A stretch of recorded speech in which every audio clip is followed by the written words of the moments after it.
साथियों को राधे राधे। मैं अमित सावंत एक बार फिर से आप सभी का हार्दिक स्वागत करता हूं आपके अपने YouTube चैनल पर जिसका नाम है उत्तराखंड वाला। साथियों, आप लोगों का जो कनिष्ठ सहायक का एग्जाम होना है 5 मार्च के दिन, उसमें आपका जो सिलेबस है यूकेपीएससी ने जो नया सिलेबस उसको आउट किया है, उसमें हिंदी के सिलेबस में आपको कुछ चीज़ें देखने को कुछ चेंज देखने को मिलेंगे। ठीक है, जैसे यूके और यूकेपीएससी के हिंदी के सिलेबस में सबसे बड़ा चेंज तो ये है कि जो साहित्य वाला पोर्शन था उसको हटा दिया गया है।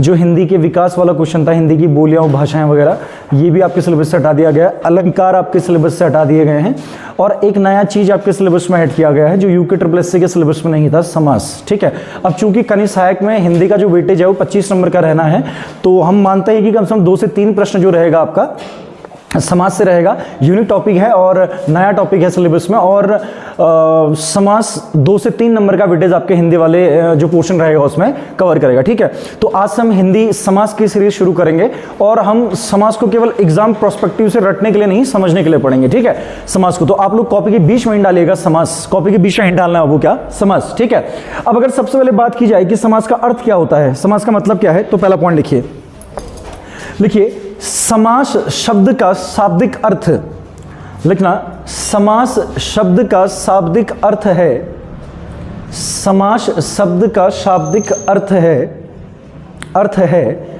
और कॉमा करके लिखिएगा संक्षेपीकरण, यानी कि संक्षिप्त छोटा हो जाना। लिखिए कॉमा करके संक्षेपीकरण।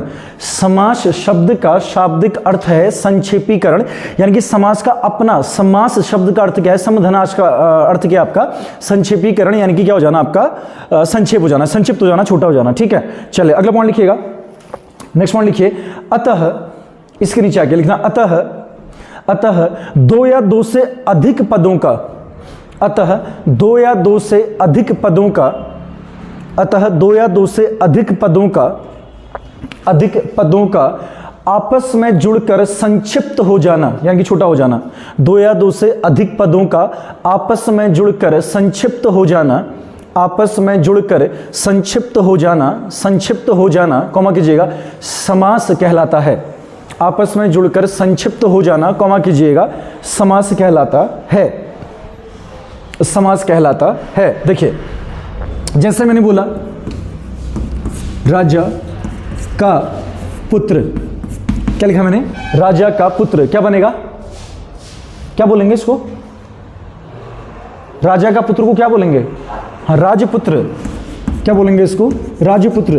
तो देखो एक पद, दूसरा पद, तीसरा पद आपस में मिलकर संक्षिप्त यानी कि छोटा हो जाना, तो ये क्या हो गया आपका समास। ठीक है, एग्जाम्पल लिखवा, वो एग्जाम्पल लिखना, राजा का पुत्र डैश राजपुत्र।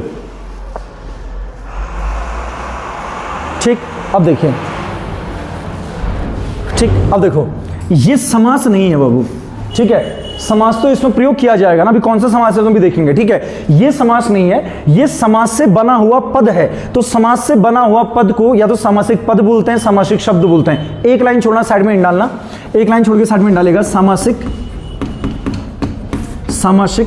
पद ऑब्लिक शब्द, सामासिक पद ऑब्लिक शब्द।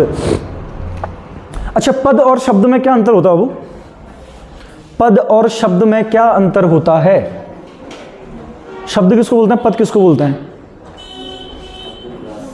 शब्द और पद एक ही होता है, अलग अलग होता है, शब्द और पद एक ही होता है, अलग अलग होता है, इससे हाल है बताओ, शब्द या पद एक ही होता है, अलग अलग होता है। अच्छा, शब्द और पद एक ही होता है लेकिन इनका प्रयोग अलग अलग होता है। जैसे विद्यालय लिखा, क्या लिखा, ये क्या है, ये क्या है, शब्द है पद है, हाँ ये शब्द है, क्या है शब्द। फिर लिखा मैं विद्यालय गया, अब विद्यालय क्या है, पद, यानी कि जब शब्द को वाक्य में प्रयोग किया जाता है तब उसे पद कहा जाता है। शब्द तो स्वतंत्र होते हैं ना, जैसे अमित अलग है, विद्यालय अलग है, गया अलग है, फिर अमित विद्यालय गया में तीनों पद हैं। यानी कि जब शब्दों को किसमें प्रयोग किया जाता है आपका वाक्यों में, तो उसको क्या बोला जाता है, पद। तो आपने क्या डाला बाबू, सामासिक पद ऑब्लिक शब्द, डैश करके इसके आगे लिखिएगा, ये क्या होता है, लिखिए सामासिक प्रक्रिया से बने स्वतंत्र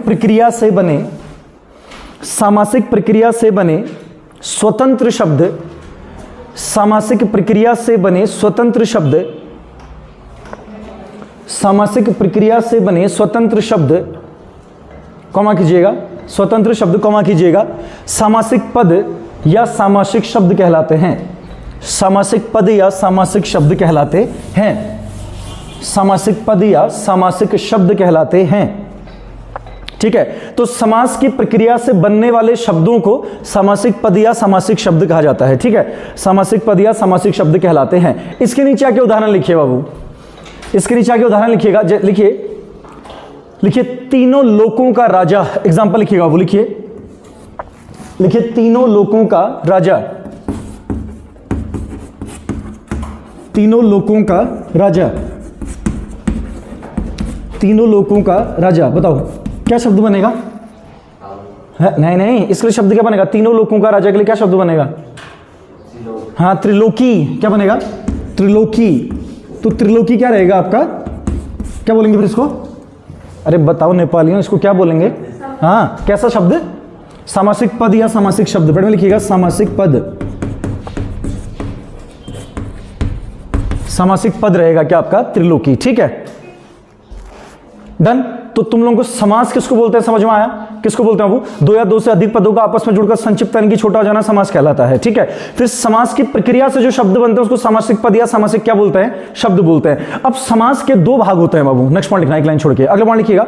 लिखिए सामासिक पद के दो खंड या भाग होते हैं।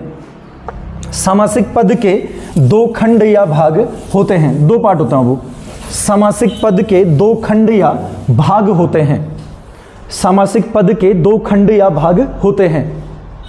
दो खंड या भाग होते हैं।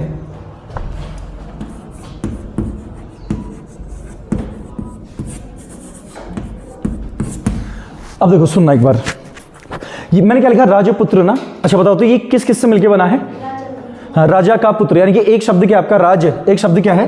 राज। एक खंड राज, दूसरा क्या है?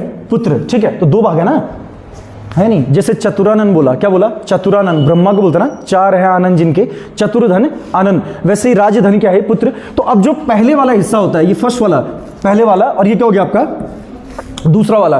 तो जो पहले वाला हिस्सा होता है समास में, इसको क्या बोला जाएगा? इसको बोलेंगे आपका पूर्व पद। क्या बोलेंगे? पूर्व पद। ठीक, और जो बाद में वाला हिस्सा होगा इसको बोलेंगे उत्तर पद। इसको क्या बोलेंगे? उत्तर पद। और इसी के आधार पे समाज को बांटा जाता है बाबू। ठीक है, पूर्व पद प्रधान है, अभी पढ़ेंगे उसको। ऐसे लिख लो, एग्जांपल लिखना, राजपुत्र, राज को लिखना पूर्व पद और पुत्र को लिखना उत्तर पद। ठीक है, तो एग्जाम में सीधा प्रश्न बनेगा बाबू, किसी भी सामासिक पद में कितने पद होते हैं या कितने भाग होते हैं? दो। पहला वाला आपका क्या? पूर्व पद, बाद में वाला आपका क्या? उत्तर पद। पूर्व पद और उत्तर पद। चलो इतना लिखो।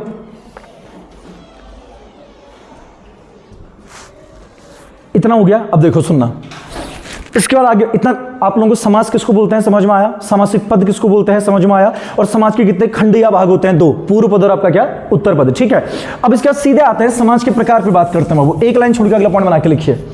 एक लाइन छोड़ना, साइड में हिंट डालना। लिखिए समाज के भेद ऑब्लिक प्रकार। साइड में हिंट डालेगा, समाज के भेद ऑब्लिक प्रकार। समाज के भेद ऑब्लिक प्रकार, डैश करके इसके आगे लिखिएगा। डैश करके इसके आगे लिखिए। लिखिए लिखिए गणना के आधार पर, गणना के आधार पर, गणना के आधार पर समास के 6 भेद होते हैं। गणना के आधार पर समास के 6 भेद होते हैं। समास के 6 भेद होते हैं। इसके नीचे 1 2 3 4 5 6 करके लिख लो। नंबर 1 लिखो, पहला लिखना अवयवी भाव समाज। पहला लिखिएगा अवयवी भाव समाज, अव्ययी भाव समाज। दूसरा लिखिएगा तत्पुरुष समास। नंबर 2 लिखिएगा तत्पुरुष समास, तत्पुरुष समास। नंबर 3 लिखिएगा कर्मधारय समाज। नंबर 3 लिखिएगा कर्मधारय समाज, कर्मधारय समाज समास। चौथा लिखिएगा द्विगु समास। चौथा लिखना हो क्या? द्विगु समास, द्विगु समास। फिर लिखिएगा अगला 5वां लिखिएगा द्वंद्व समास, द्वंद्व समास। और लास्ट छठा लिखिएगा बहुब्रीहि समास। छठा लिखिएगा बहुब्रीहि, बहुब्रीहि समास। क्या लिखना है? बहुव्रीहि, इसको छोटा करना ही को, हाँ, बहुव्रीहि में व्रीहि करना, बहुव्रीहि समास। ठीक, तो समास के 6 प्रकार हो गए बाबू गणना के आधार पर। अव्ययी भाव समास, तत्पुरुष समास, कर्मधारय समास, द्विगु समास, द्वंद्व समास और बहुब्रीहि समास। तो समास की गणना के आधार पर कितने प्रकार होते हैं? 6 प्रकार। अब सुनना, लेकिन अगर पदों की प्रधानता के आधार पर बात करें, किसके आधार पर बाबू? पद अभी बोलेंगे ना, उत्तर पद प्रधान होता है या पूर्व पद प्रधान होता है, तो इस आधार पर 4 भेद होते हैं। एक नोट लिख दो बाबू, नोट में लिखना, नोट में लिखिए पदों की प्रधानता के आधार पर, यानी कि कौन सा पद प्रधान है, ठीक है, नोट में लिखिएगा। पदों की प्रधानता के आधार पर, पदों की प्रधानता के आधार पर, पदों की प्रधानता के आधार पर समास के 4 भेद होते हैं। समास के 4 भेद होते हैं। कुल भेद कितने हो गए? 6। पदों की प्रधानता के आधार पे 4। जैसे संज्ञा होती है ना, संज्ञा के मूल भेद 3 हैं। कितने होते संज्ञा के मूल भेद? 3। कौन कौन से? व्यक्तिवाचक, भाववाचक और जातिवाचक। और संज्ञा के कुल प्रकार देखेंगे तो 5। इसमें क्या होता है? जातिवाचक के 2 और हिस्से निकलते हैं। एक तो आपका कौन सा? द्रव्यवाचक, दूसरा समूहवाचक। ठीक है, वैसे ही लिखिए, क्या लिखा? क्या लिखा? वो पदों की प्रधानता के आधार पर समास के 4 भेद होते हैं, कॉमा करना, क्योंकि इस स्थिति में, क्योंकि इस स्थिति में, क्योंकि इस स्थिति में, इस स्थिति में कर्मधारय समास, कर्मधारय समास तथा द्विगु समास, कर्मधारय समास तथा द्विगु समास, कर्मधारय समास तथा द्विगु समास, द्विगु समास तत्पुरुष समास के हिस्से बन जाते हैं। तत्पुरुष समास के हिस्से बन जाते हैं। तत्पुरुष समास के हिस्से बन जाते हैं।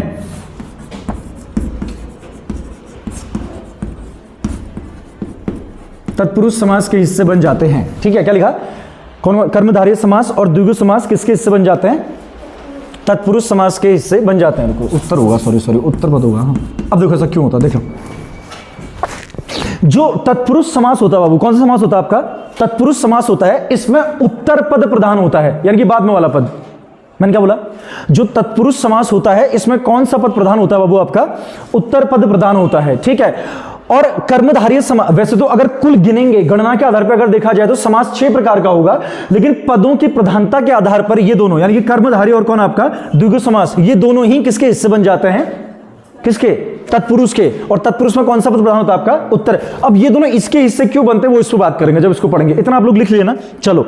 तो इसका मतलब, अच्छा फिर मुझे बताओ, फिर पदों की प्रधानता के आधार पर 4 कौन कौन से होंगे समास?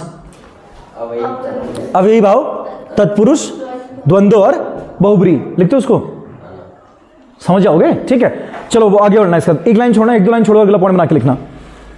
तो गणना के आधार पर समास कितने हो गए? 6 प्रकार के, और आपका पदों की प्रधानता के आधार पर कितने हो गए? 4 प्रकार के। अभी 1-2 लाइन छोड़ना और साइड में पहली हिंट डालना, वो फर्स्ट हिंट डालना। अच्छा इसको भी सुन लो, देखो बस सुन लेना। देखो जो द्विगु समास, ये वाला आपका कर्मधारय समास और द्विगु समास होता है ना, इन दोनों को हम तत्पुरुष समास का ही अंग इसलिए मानते हैं क्योंकि इन दोनों में भी उत्तर पद प्रधान होता है। कौन सा? पहले इधर देखो, तत्पुरुष समास में कौन सा पद प्रधान है? उत्तर पद। और इन दोनों में भी, तत्पुरुष में और किसमें आपका, सॉरी कर्मधारय में और किसमें आपका द्विगु में, इन दोनों में भी कौन सा पद प्रधान होता है? उत्तर पद प्रधान। लिखो तो इसके नीचे एक और पॉइंट लिखो, पहले लिखना, ये लिखा ना, इसके हिस्से बन जाते हैं। लिखो, लिखना क्योंकि, क्योंकि, क्योंकि कर्मधारय तथा द्विगु समास में भी, क्योंकि कर्मधारय तथा द्विगु समास में भी, क्योंकि कर्मधारय तथा द्विगु समास में भी, कर्मधारय तथा द्विगु समास में भी, द्विगु समास में भी, समास में भी, फिर कॉमा कीजिएगा, कॉमा कीजिएगा, तत्पुरुष समास की भांति, तत्पुरुष समास की भांति, तत्पुरुष समास की भांति उत्तर पद प्रधान होता है। तत्पुरुष समास की भांति उत्तर पद प्रधान होता है। तत्पुरुष समास की भांति उत्तर पद प्रधान होता है। तत्पुरुष समास की भांति उत्तर पद प्रधान होता है। तत्पुरुष समास की भांति उत्तर पद प्रधान होता है। अब मेरी बात को एक बार फिर ध्यान से सुनना बाबू। समास के कुल प्रकार कितने? 6। गणना के आधार पर समास के प्रकार कितने? 6। लेकिन पदों की प्रधानता के आधार पर समास के प्रकार कितने? 4। क्योंकि इस कंडीशन में जो आपका कर्मधारय समास और द्विगु समास होगा, ये दोनों किसके अंग बन जाते हैं? आपका तत्पुरुष समास के। अब चूंकि तत्पुरुष समास में उत्तर पद प्रधान रहता है, यानी कि बाद में आने वाला प्रधान, इसी कारण कर्मधारय और द्विगु समास में भी कौन सा पद प्रधान होता है? उत्तर पद, यानी कि बाद में आने वाला। ठीक है, अब देखो पदों की प्रधानता का मतलब क्या होगा? या तो उत्तर पद प्रधान होगा, या फिर पूर्व पद प्रधान होगा, या फिर दोनों प्रधान होंगे। ऐसा तो होगा ना, या तो कौन सा पद प्रधान होगा? उत्तर, या फिर पूर्व, या दोनों प्रधान, या फिर दोनों ही प्रधान न होकर किसी और की तरफ इशारा करेंगे बहुब्रीहि में। जैसे इसका एग्जांपल दशानन, 10 हैं आनंद जिसके, तो दशानन हम किसके लिए बोलेंगे? 10 सर वाले के लिए, लेकिन दशानन किसके लिए बोला जाता है? रावण के लिए। तो 10 धन आनन है ना, अलग अलग शब्द, लेकिन जा किसकी ओर रहे हैं? रावण की ओर। जैसे गजानन, गज का आनन है जिनका, कौन हो गए? गणेश। तो ये बहुब्रीहि समास है वो। तो पदों की प्रधानता कैसे हो सकती है? या तो पूर्व पद प्रधान होगा, या फिर उत्तर पद प्रधान होगा, या दोनों प्रधान होंगे, या दोनों प्रधान ना होकर किसी और के प्रतिरूढ़ हो जाएंगे, यानी कि किसी और को दिखाएंगे, ऐसे तो होगा ना। अब देखो इन तीनों में, यानी कि तत्पुरुष में, कर्मधारी में और दिगु में, तीनों में ही क्या होता है? आपका उत्तर पद प्रधान होता है। इसलिए इन दोनों को नंबर 3 और नंबर 4, यानी कि कर्मधारी और दिगु किसका हिस्सा माना जाता है? तत्पुरुष का। इतना क्लियर हुआ? ठीक। तो ये था बाबू समास, जो आपका चैप्टर है करियर साइंस में, जो नया चैप्टर ऐड हुआ है, इसका इंट्रोडक्शन, पार्ट नंबर 1। ठीक है, समास का इंट्रोडक्शन है। अगले पार्ट से हम लोग इसके टाइप पे बात करेंगे, एक एक करके इसके जो 6 टाइप है उनको पढ़ेंगे। अभी के लिए मैं समझ आप सभी लोगों से विदा लेता हूं। धन्यवाद साथियों, राधे राधे।